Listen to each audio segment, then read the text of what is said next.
Hey everyone, Ryan Lelf coming to you. It's volume 30, Wisdom from the Recliner, Monday evening. Hope all is well in your world, and hope everyone enjoyed a great weekend. I've got a couple of surprises for you tonight. One, my awesome wife, Caroline, for the first time ever on Wisdom from the Recliner, is going to be joining me here in a second, shortly. And I'm going to be sharing one of the takeaways of the 21 thoughts and observations that I wrote down from being at the Truth About Cancer live symposium this weekend. And hopefully some people that I met there and some of my friends, some of my mentors, heroes, and others who may have connected with me while I was there this weekend, maybe they'll be on tonight as well. So settle in. I'm going to let Caroline go first here in a minute, and I'm going to have her share some thoughts around my blood work and some key things that have been working for us, but also tell you how we see that I've got to keep going, that healing takes time, and that I think it's important for us to always be looking at the whole picture and taking a holistic approach, having patience, and just incrementally continuing to embrace, the idea that this is a new life. Cancer is an opportunity to change. It doesn't have to be a death sentence. And so many opportunities for us to respond in a positive manner, in a life-giving way, and to allow it to truly, actually, it may sound crazy, to be a blessing in our lives, and to show us that there's a better way, a newer way, and something that can help us truly enjoy planet Earth, this beautiful place that God has given us, and we don't have to suffer the way so many of us suffer. So I'm excited to let you guys know after she gets done. I'll dive into a little bit about this one thought that I want to share tonight and kind of elaborate on that from this weekend. But I'm going to give her a chance to kind of go first here for a second. That way she can finish up what else she's doing tonight. So for most of you that know, if you followed our journey for a while, you've probably kind of figured out and learned Caroline is gifted in the sense of she loves to research. God's kind of wired her brain differently than mine, so she's able to understand things on a much better level and deeper level than I am. So she's kind of the brains behind our tandem, our team, our duo. I'm so thankful for her. I'm just grateful, one, that she loves me, and then I'm thankful for all the time and effort, energy that she's put in. She continues to put in to glean wisdom, and for her, she has grace in her life, and she loves herself. But she kind of has an interest in this, which is really neat. And then she has a heart. We want to try to help people if we can. And so I just want to say two quick things that are really cool that are very rewarding. Because unfortunately, when you meet a lot of people who are dealing with this, unfortunately, a lot of people that we've met, the results have not ended the way their families would have wanted them to. And it's emotional at times, and it's hard. But there's also hope. And there's also the good stories. So two quick things about Caroline. One, she's been trying to learn more and more about the Grease blood test, and so she asked some people if she could read their results just for the ability to kind of understand and learn and compare and see how they were different from mine, and to help her knowledge increase. And recently she was able to help someone realize that according to their Grease blood test, it showed that it was probably not best at this exact time for them to be on glutathione. Well, they were actually on glutathione, so they took that information to their naturopath. Thank God the naturopath received it well and thought, well, we better contact the people over in Greece and see if this is true. Sure enough, the people over in Greece said, yes, that is accurate. Whoever told you this is actually spot on, and it would be best that you're not on glutathione right now. Man, that's amazing. That's incredible. That's not to brag necessarily about Caroline. That's just to say when we learn things and we can share it, that's how you make a difference. It's like, it's satisfying. It feels good, like we've taken something that's been so horrific in our lives, and we're doing everything we know to do to use it for good. And it's it's just awesome. I mean, it just is, for all the tough days and all the tough times and all the emotions. It's amazing. And then tonight, a friend of ours that we used to be in business with, his 9-year-old niece has not been doing very well. She's battling cancer, and they honestly thought that she was going to die a couple weeks ago. Anyway, they reached out in desperation, and I won't give you all the details, but long story short, they reached out to a naturopath that we've used along our journey. He was able to get them some things that they could immediately start on, and then he's going to actually come and visit them in their home and fly in. And she's already responding extremely well. She's back to where she's sitting up, she's talking, she was on her phone. Her uncle said to me tonight that she's doing Snapchat and stuff again. And there's just hope. There's hope that they can turn this around, that they can reverse it. She's 9 years old.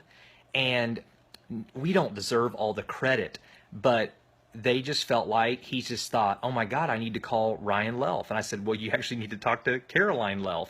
And we just shared what we've learned and what we knew. And we said, look, there's no guarantee of anything, but what do you have to lose? Go for it, right? I mean, you're playing with house money at this point. They basically sent her home to pass away and just told them to hook up hospice. And, what is money, right? None of us can take it with us. So anyway, I'm not really doing this to necessarily build up Caroline. Most of you know by reading her blog and by the things that I've told you guys, she just has a neat role, and we're trying to help as many people as we can, but we're also still focused on our health and making sure we take enough time for us, because listen, if we don't live it, then we're no good to anybody else. If we're not getting enough sleep, and if we're not taking care of our bodies, if we're not eating clean, if we're not guarding our stress levels, and if we're not saying no at times to ensure that we first take care of Ryan, Caroline, Addison, Atlanta, and Arthur, then really we're not serving you all. We're not serving anyone else. You know my quote, if our example is not powerful enough to inspire others to change, then our words will surely fall short. So anyway, I'm going to have Caroline come on, and I'll kind of ask her some questions, and then I'll just kind of let her run with it. But we got some good news on my blood work, and then there's some things we still need to work on, and so I thought it would be good for you guys to hear from her and have her share some tonight. You ready, babe? She's over here on her phone, right? Learning and reading. Yes, so, yes. You're going to hold it? I can hold it, yeah. Yeah. So, hi, guys. This is not something I normally do. So, Ryan asked me to share some things in regard blood work and where he's at in the process. Just to recap, you guys, obviously, everybody knows lymphoma, but Ryan kind of hit his worst last spring. And since then, we were confused, didn't know how to move forward. So in May, he did do conventional immunotherapy, and then we did do the grease blood test and had some work done and wanted to learn a lot more things. I say all that to say that in June, he started having specific blood tests by our local doctor that he didn't always have in the past. And one of those things is called the C-reactive protein, known as CRP.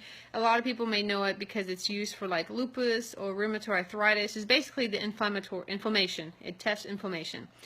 And so there are a lot of doctors that believe that that test can also help with lymphoma. Certain doctors don't really pay attention to it.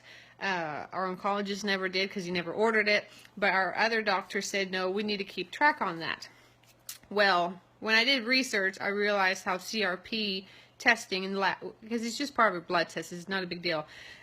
It's simple, and it really would make a difference for us to know what's going on with Ryan. So his CRP in June, this past June 2016, was over 20, which is really high.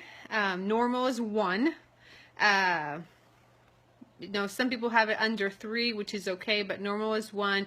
3 to 10 is high, and above 10 is really high. You know, obviously those ranges can be different in certain places. But anyway, so obviously Ryan's is really high, and that is used as for different things. In some types of cancer, it's used as to see how someone responds to certain conventional treatments. It kind of just gives you a. Do you want me to hold it? Yeah, can you hold 'Cause it, keep babe? moving It's it. hard. I'm sorry. It's Yeah. okay. Sorry about that. Well, in some cancers, it's used as how they can tell how someone responds to treatment even. So Ryan's was 20 in June. In July it was 18. And then in August, after talking with our local doctor, naturopath doctor, we decided we really needed to hone in on inflammation. That was one of the things that was going on. We had already been working all this year on helping Ryan with like liver issues and things like that, and his diet. And didn't we learn some of that? Didn't we learn some of that from the grease blood test? Wasn't that what kind of helped us? Or was it just from talking to our naturopath that About helped what? the inflammation and how we kind of got on this protocol I've been on? I was trying to Well- make sure we tie the loose ends together for everyone. Yeah, so a lot of people believe cancer is inflammation, and I'm just not going to go there tonight because I could spend an hour on that.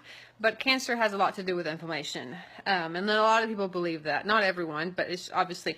So yeah, so part of the grease blood test, when we spoke with the company that helped us get that, they talked to us about helping Ryan reduce his inflammation.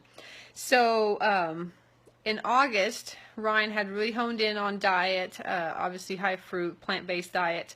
And so I decided, okay, we got to be working, get a little more focus on inflammation. And working with our local doctor, Ryan started turmeric IVs. And he also started on, well, he had been taking frankincense now for a long time, capsule form. But we added what's called Copaiba, because I learned that Copaiba actually helps absorb other oils like frankincense, and Copaiba is a known anti-inflammatory among other things. So when Ryan started on this protocol, new protocol, he was at, I'm trying to remember, make sure I get my numbers. So I believe he was at 16 at that point, because it would have been in August. He was at CRP of 16, and we really honed in on the protocol that we put together based on a lot from the grease blood test, and obviously based a lot on the naturopath's input here locally. Well, in September, it went down to 14, and then we just found out that last week, a month later, on October 12th, when he took the test, it actually had gone down to 5.8. That's a huge drop based on his previous, since he started taking it. He was only dropping about 2 points a month. Well, now it's dropped to 5.8, and for us, that is big, because everything I've read about CRP and inflammation and lymphoma, that was one of the reasons why I was never really eager to go get more scans since June or do anything like that, because I knew, I'm like, well, the blood test is telling us there's still stuff in there. The blood test tells us a lot, so there's no reason to go get scans if we know blood test is still showing inflammation. So for us, you know, it was really exciting for me, because even the doctor, he was like, that's huge. I mean, that kind of drop, that's not common for someone to have chronic inflammation and all of a sudden it drop like it did this last month. So that was really encouraging for us to go, okay, just keep staying on the protocol, keep staying on the diet, keep doing what we're doing. And you know, for all we know, it could happen in another 30 days. That thing can be to what's completely normal at once. Since it dropped 9 points, it could drop 4 more, and Ryan could be 100% normal with inflammation, which would be a huge indicator on where we are in the cancer journey. For us, once he's at 1, then I'd be like, okay, now we can look at doing scans and just verify what we're already believing, but just make it, I guess you could say, more real, medically official that we believe the cancer's gone. But you know, we're trying to use these kind of things that don't hurt, because you know, I mean, you get poked, it does hurt for like what, 30 seconds. But I mean, he goes in for a blood test, he gets all this stuff checked, and these things tell us so much valuable information than having to always go to scans or to things that can hurt your body. You know, one of the known causes of lymphoma, from what United States Medical Association, American Medical Association says, one of the known causes is radiation. So why do we want to put Ryan through so much radiation through PET scans and CAT scans? So the less we do of that, the better it is for him. Was there anything else? There was on the blood other work? ones. Yeah, there was something else that I was wanting you to. Well, do you remember which? I mean, there's different ways I can go here. Well, So- can you tell him a little bit about the things that he still wanted us to kind of see? You know, how he wasn't like overly concerned, but there was a couple things that kind of went the wrong direction. I want him to hear about the other side, but what he thought that might be from, okay, and why he wasn't too worried, but he wants to have me do another panel again, or at least a smaller panel, and how, you know, healing just takes time. So can you kind of... Right. So, you know, something that we learned, it took us, what, 6 months, 7 months into this journey to really understand that healing is a journey. Healing takes time. There is no way that okay. When you have cancer that is advanced, someone with stage 1 cancer can probably heal themselves fairly quickly, but the farther you are, your body has been compromised, the longer it's going to take to heal. So it took us a while to really accept that. So blood work has been important for us, and a lot of things have continued to improve. Like this month, you know, the doctor said his liver and kidneys are like perfect. And it literally took us 9 months of figuring out kidney and liver issues. Yeah, remember when I couldn't get my kidneys to filtrate? Okay, can Sorry, they hear you no, when yeah, you do they that? can hear me. Yeah, of course, yeah. So a lot of things are better. Like his red blood count cell is almost normal. A lot of things, but you know, one thing Ryan really battles with is his white blood cell count, and it's been a roller coaster. And that is one of the things that I'm trying to figure out. I don't know if it's side effects from other things or something else in his body. So. Or it could be my immune system. Remember, Dr. Taylor said it could be my immune system battling because of all the infusions I'm still getting. Yes. Okay. I'm trying to get my... Sorry. He keeps interrupting me. So I'm losing what I was about to say. But, so anyhow, okay, so the white blood count cell did drop back down from like 4.3 down to 2.7, and he seems to do that. Every other month it drops down, and I haven't quite got a hold on it. I've done a lot of research, and, you know, I've worked with all different stuff that seems to boost it, but doesn't boost it long term. So, you know, we're still working on that. The doctor is going to have him run through labs on Monday morning, and the reason why that is because one of the things that did show up for Ryan is he has really low cholesterol. But if someone were to just look at that, they would probably freak out that his cholesterol is so low. But what I did not know, which I learned today, was when Ryan does these infusions like the vitamin C, it can actually drastically lower your cholesterol temporarily. So on Monday, the doc is going to run more labs because you'll have a few days off of being on vitamin C infusions to really see how his cholesterol is really doing. So I think part of what he wanted me to say that is that while blood work is great, it's still just a snapshot, and blood does change. You know, you can go one day and what you've ate and what you've done and what you've taken, and if you've had IVs in the last 24 hours, that can impact your test. So these are just a guide for us.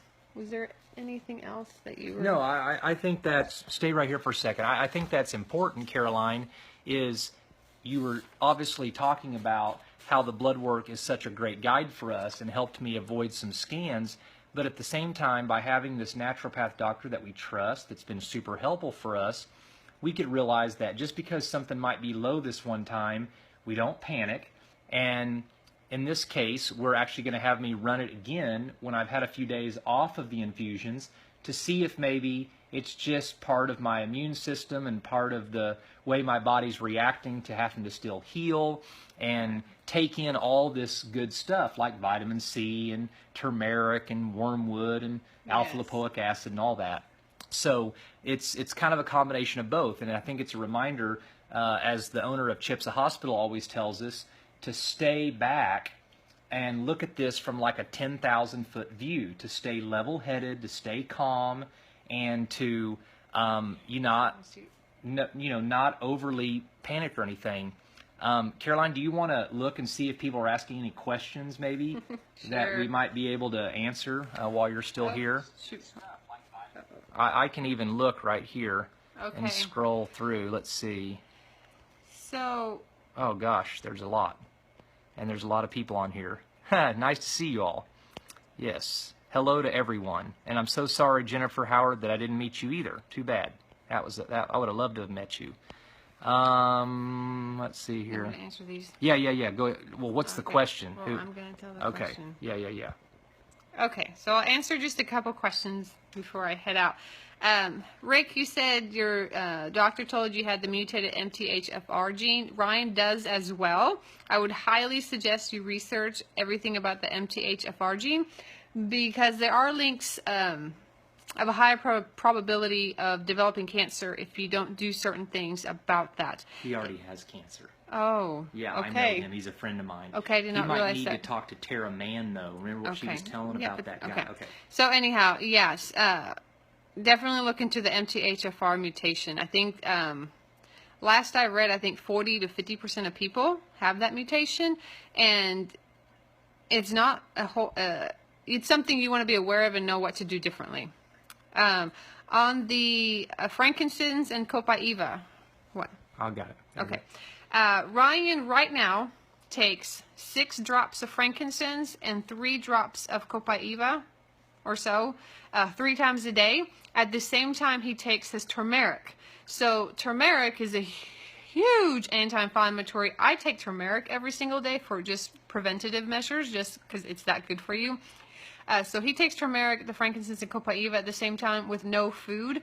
Ryan could probably take more frankincense, but that also means we're using more bottles. So I'm trying to, make it good, but we also don't have an unlimited supply of frankincense. So for a while there, when I even had less, I was doing 3 drops of frankincense, 3 of copaiba. So hopefully that helps with that.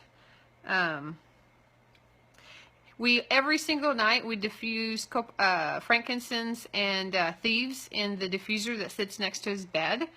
And then for a long time, I was rubbing it on his belly when he was having all the liver issues and all that stuff. I was rubbing Juvaclints, frankincense. I was rubbing a lot actually back then. So there's different ways you can do. You can take copaiba and frankincense. Somebody asked, who's our naturopathic doctor? It's Dr. Michael Taylor, Marion Medical in Tulsa, Oklahoma, on 51st Street between Harvard and Yale. Marion Medical, Dr. Michael Taylor. Please mention our name. We get $50 off of my infusion. If you end up going and seeing him, we highly recommend him. I see him every week. We've been going there now for 4 months. He is the only person who solved my massive fluid problem. Someone asked about Ryan and Rituxan. He did do Rituxan in May and June. So he still had high inflammation after that. So basically, in some of the stuff that I've read, it just means that he had a partial response to Rituxan, that it did help him, but it didn't obviously clear out all the cancer. How much turmeric does Ryan take? You just said that, didn't you? No, Oh, no. I talked about frankincense. How much turmeric and what's the brand? Okay, so I've changed the brand a few times, partly because it's what's in our pantry. So I've gone through everything that was in our pantry first before I started buying more. But he takes 4 capsules of the Gaia brand, and it's called Turmeric Supreme. We also have some turmeric from Epigenics Labs that he'll take as well. For me, we had gotten a bag of powdered turmeric back last fall from another naturopath doctor. I didn't want that to go to waste, so that's what I take. And I make my own capsules with turmeric and pepper so that it assimilates better in my body. So I take that one because, again, we had it and I felt that the quality was decent enough, or surely this doctor wouldn't be selling it. A lot of times I do not get into my supplement is better than your supplement, my MLM is better than your MLM, my oil is better than your oil. I just don't go there because I really feel like there's a lot of good ones out there. So I think everybody just needs to research what they can, figure out which ones they want to use, and also has to do with budget. Obviously, there are certain companies and certain brands that we definitely don't use, but I don't want to get into that right now. Let me see. Yeah, hold on. There's a couple more. I'll find them too that I want you to answer, babe. Let's see here. You've already explained how were you. Oh, someone said, how can they have a friend watch this? Well, all these lives are recorded, and then they're on my wall like immediately after it's over, and you can share it with other people on Facebook. You can notify them by tagging their name underneath the post. And they can just go to my wall, which, by the way, if you're having friends that you're wanting to connect to my profile, I prefer to use my profile the most because I don't spend any money on advertising. So I try to post as much as I can on my Ryan's Adventure with Cancer page, but they're always wanting you to, in order to get it viewed a lot and seen a lot and get people to actually see what you're putting out there, they want you to spend money. So I use my profile. It's completely public. I've turned on the follow button. All you have to do is hit follow and then see first. I'm sorry, I don't like it either. Facebook maxes me out at 5,000 friends. I've got thousands and thousands of friend requests I can't accept, but you can just hit follow, then see first, so that you're actually seeing my stuff when I share and post. And then you can like and comment and share and inbox me just like a friend. So it's the same. So make sure you tell people that so they don't get discouraged or don't think I'm not willing to accept their friend request. I would accept all of them, just like I have all of you if I could, but I can't. But by using my personal profile, a lot of people can benefit without me having to spend money. Lord knows I don't need to be spending money on advertising when I'm still healing and we've got all the expenses of that. So I hope that answered your question. Looks like we got a few more here. Keep going. I'm sorry. What? Did you find one? Yeah. You wanted to answer? Okay, answer. Go ahead. What is the question? Kara asked, you said radiation contributes to lymphoma. Does this include electromagnetic radiation? Yes. I would say radiation such as cell phone radiation, Wi-Fi radiation, microwaves. I mean, we're surrounded by it. We can't get away from it. Or we'd have to go live under a rock in middle of nowhere. And even then, there probably is radiation. So the thing is, though, when you compare radiation, like for a CAT scan, please don't quote me on the numbers, but like a CAT scan is like taking 100 x-rays. And a PET scan is like taking 300 x-rays, let's say. Probably more than that. I don't remember the numbers, so don't quote me. I'm just saying is certain tests, like PET scans, are a high amount of radiation at once. So that's why Ryan does not do them as often. And we just do things to hopefully basically neutralize radiation. That's what we've decided. We're not going to give up our phones. We're not going to give up Wi-Fi. So we find ways to neutralize that radiation so that it doesn't impact us negatively.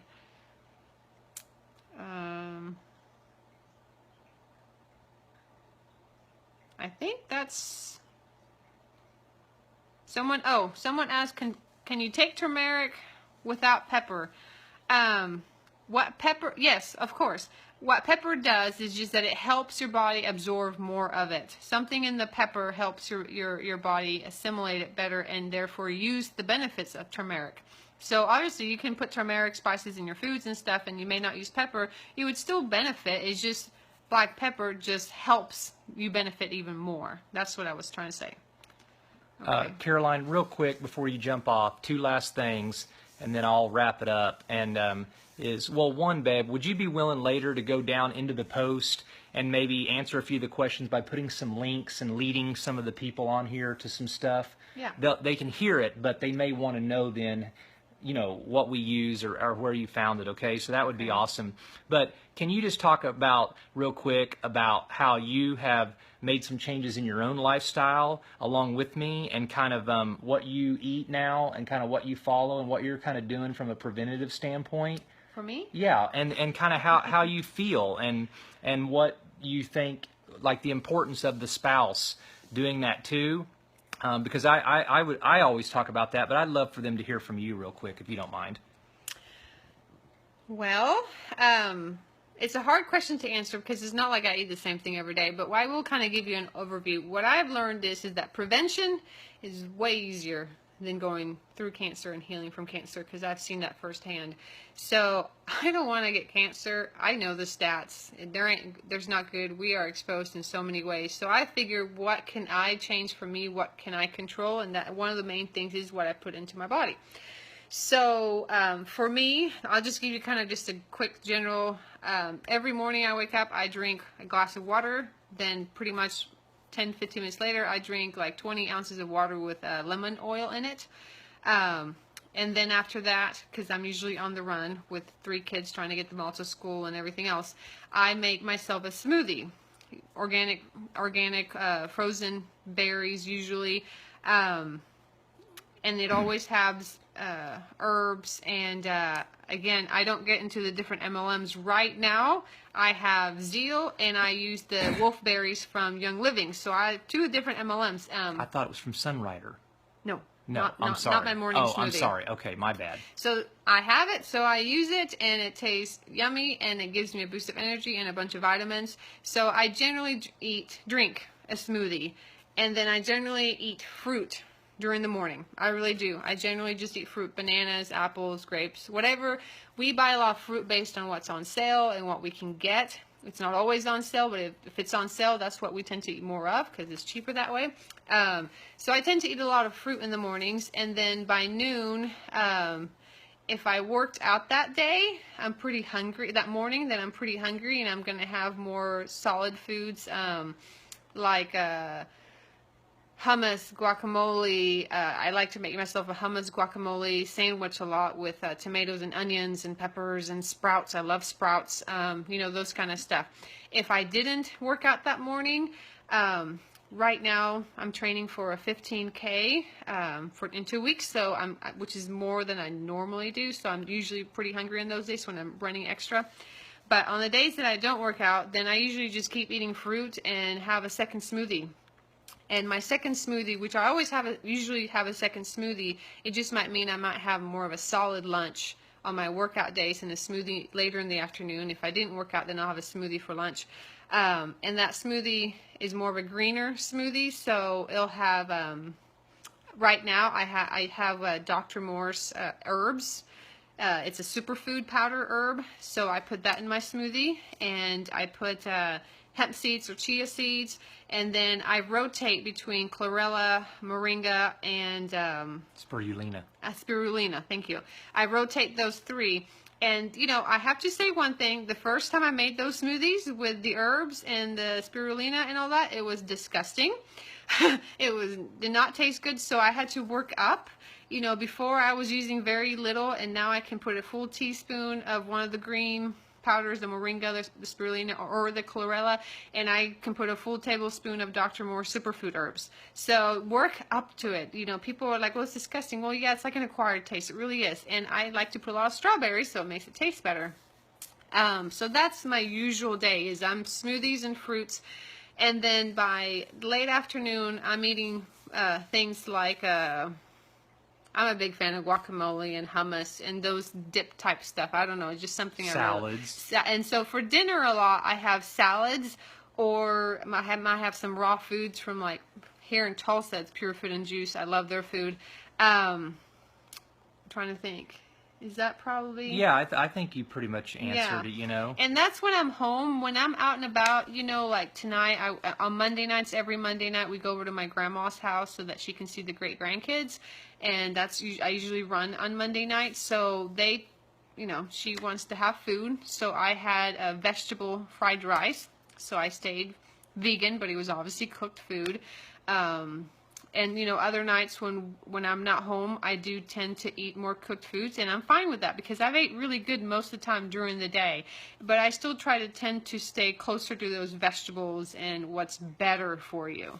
So, is that helpful? What about meat for you? I don't eat meat at all. You know, I was a paleo type girl. I was not paleo because I always ate fruit, but I always leaned towards paleo because I was I'm O positive blood, and I thought, ooh, I gotta eat meat. That's my blood type. And when I quit eating meat back in February, Ryan really changed his diet, and I realized the only way Ryan was going to do very well on his diet was if I did along with him. and I started really reading a lot about meat. And so I totally, when you see videos on how they treat cows and chickens, it just totally, I just don't eat meat. I'll still eat, you know, there are items when we eat out where it might have cheese or it might be made with an egg. You know, I don't eat that very often because, but you know, I don't know, I'm working on that. So it's getting better. But when it comes to meat, I have totally given up meat. Like I don't eat meat. Do you take any supplements? Yes, I take supplements. I changed those too, based on the seasons. So I started taking vitamin D since we're out less in the sun. So I take vitamin D. I take turmeric. I take magnesium, calcium type. I don't take it every day because I also have magnesium oil. So if I put my magnesium oil on my feet, then I don't take the supplement.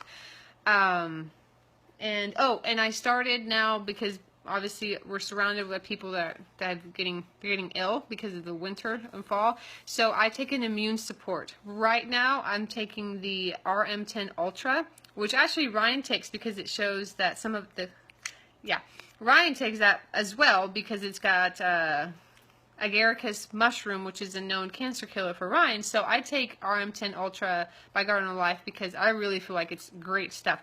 But we've also got another immune support supplement that I will alternate on as well. And again, it's all about what I buy on sale or what we've got in the pantry. So I really try to at times buy things based on cost too. So I think, is that Do you helpful? do anything for detox? For detox?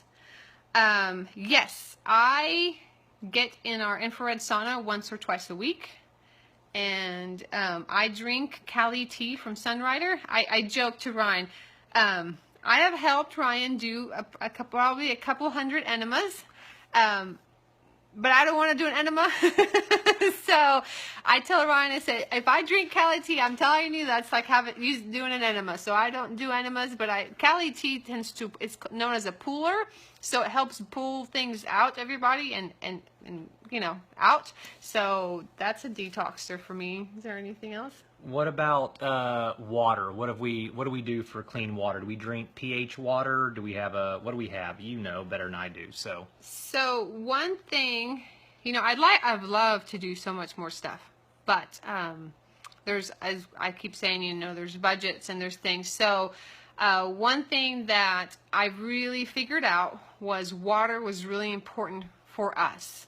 My kids drink water out of the tap upstairs, and I would cringe every time they would do it after they'd brush their teeth. But I mean, who wants to come all the way downstairs to go get cleaner water? So we started out by putting chlorine filters in our showers because that was cheap and easy and fast.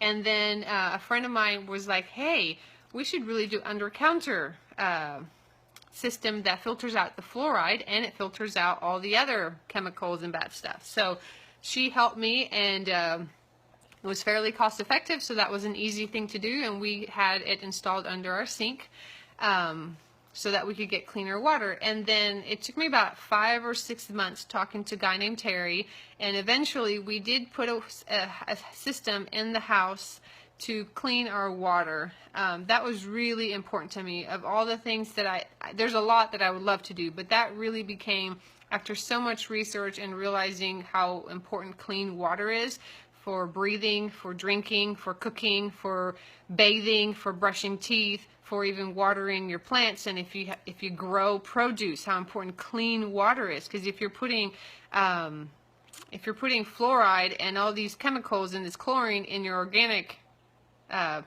garden, then it's no longer organic because it's got all this bad stuff. So I realized how important water was. So we did invest in a home system so that whether the kids drink upstairs or they drink out of our filter in our sink downstairs in the kitchen, it's clean water.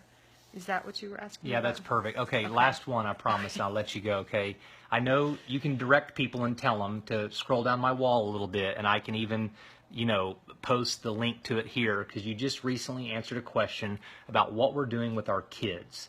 So anything that comes to mind, just share that as far as food, transitioning, and kids, and then I'll let you be done and I'll wrap it up. Okay, so when we realized that we as a family wanted to be more of a vegan style family, we decided we were just going to take it all away and we were going to force the kids to just eat fruits and veggies, and they were just going to do it. and it wasn't that simple.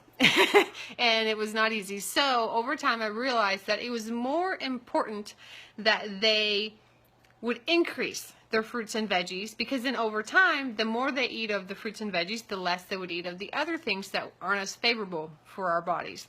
So what we realized is that we have really just taught them, and they've been okay with it. Like, hey, in the mornings they drink smoothies or eat popsicle smoothies and a fruit like a banana or an apple or something easy, because usually we're eating breakfast in the car anyway. And then for lunch, normally they pack their own lunches, because if they pack it, it's a higher chance that they will eat it. So they know to put a vegetable and 2 fruits, and then they get what we call processed items. We do not call food as much healthy and unhealthy. We just realized that's really not good for our psyche to be telling ourselves, oh, we're eating unhealthy food. It was better to just say, let's eat fruits or veggies versus processed food. And I think that somehow is better for your psyche. So we tell the kids they can have like that their lunches, they can have more, but a minimum of 1 vegetable, 2 fruits, and 2 processed items. But they can't have more than 2 processed items. That is maxed out. And they are doing really well with that. I mean, when I was a kid, I never ate salads, and Atlanta and Addison eat a salad almost every day at lunch in the cafeteria. How many kids at school do you see eating salads, like actual healthy salads? And then, so we've just increased, the focus is we offer fruits first. If they eat the fruit first, they're going to eat less of the other stuff. Yeah. So. I just noticed, Caroline, Yeah. that it just said, congratulations, Ryan. This is your most liked video. So they like you better than they like me. You're so funny. All right, guys. Okay. Say bye-bye, everyone. Bye. Hey, we will, if Caroline gets a chance, with some time later tonight, or maybe in the next couple days, we will go through this thread, because I know we didn't get to all your questions, and I know some of you would like some links, and you're wanting to understand a few things a little bit more. So let me wrap up here real quick. So let me give you the one takeaway I wanted to share tonight from this weekend, and that is, if we are not modeling what we are teaching, then we are teaching something else. Let me say that again. If we are not modeling what we are teaching, then we are teaching something else. Folks, it's about living this life the best we can in the most healthy manner we can, understanding that we are perfectly imperfect. See, a lot of you have even put on here tonight that you think we're incorrect about things, or that we might be wrong. We're okay with that. We weren't even saying we were right. We just share. We're just telling you where we're at. It's a journey for us. Listen, if you think we're over here claiming, you got something else to say? Oh, okay. If we're not claiming we got it all figured out, we're not even claiming we're perfect. We're still telling you that there's still things in my blood work that need to get better. We're not over here. No, we're just sharing where we're at and how we're doing, and things we'd like to see get a little bit better, and where we feel like we can improve on. But we do love to share, and we do want to make a difference, but we're only sharing, okay, what we are living, and we're willing to just be honest. You know, our kids don't eat perfect. We don't eat perfect. She's not willing to do coffee enemas yet, okay? Would they probably be good for her? Yes, but she's just not there, okay? And maybe you're not there on some things, and it's okay. It's really okay. Perfection does not exist on planet Earth in this life. It just doesn't. Folks, if you're busy teaching everybody something, but it's not what you're living, if we're not modeling what we're teaching, then we're teaching something else. It's really just about living and doing and being and acting, and then if we feel the desire to share that as it might be beneficial, you know our philosophy. We share to share. That's it. We share to share. We're not sharing to convince anyone. We're open to learning. We're always looking to see if maybe we have a misunderstanding about something. We're not even telling anyone to do what we're doing. We're simply passing along our results. We're trying to be as transparent as possible, as much as we can post and show pictures and give you details and update our blog and put the blood work and the PET scans and the doctor's notes. I mean, as much as we humanly possibly can. And you can just see it for yourself. And then, I mean, you draw your conclusions, okay? Anyway, guys, thanks so much for being on here tonight. And thanks for taking some time to listen to Caroline and myself. Wisdom from the Recliner, Volume 30. I am going to continue by giving the rest of those 21 takeaways and thoughts from this weekend, probably sometime later this weekend or this week or next weekend. So be looking for that. And remember, just hit follow. I can't accept friends. So when you tell people, just tell them to follow me here on my profile. It's totally public. Hit see first, and they can like and comment and share just like a friend can. Okay? Please share this live video if you think it's been beneficial. And like I said, we'll go through and try to answer all the questions and put links and give more details so people can go back and reference this. And the final thing I want to say is we are literally, maybe tomorrow, but definitely in the next 4 days, we've got the event that I did on September the 9th, or that we did actually, where I share my entire story with pictures, the timeline. I share the greatest fear that we've ever had in our life and how we overcame it, and we've been completely set free from that and all fear. And my health coach, Steve Factor, explains fastest cars first and eating sugar, salt, and fat in abundance. And Terry Tillert shares valuable information on how to have a healthy home, clean water, clean air, and why it's important that you know what you're sleeping on at night. I've got all of this professionally edited. It's an amazing 3 hours of content. We're about to make it available to the entire world on my website, so be watching my wall the next couple of days. We've got it all uploaded to Vimeo. It is almost ready to go. It's almost now connected. We've got to do a couple little minor technicality things to actually get it to where you can go to my website. There will be 2 buttons. One will be to purchase and get this 3 hours of content, which you're going to love, you're going to want to share, you're going to want to pass along. It's such valuable information. And then the other one is going to be to our blog. And Caroline told me the other day she's got like 15 blogs just bursting in her. So we love you guys. Thanks again for tuning in tonight. Have a wonderful week, and remember to love yourself, because that's the most important thing any of us could ever do in our lifetime. We love you.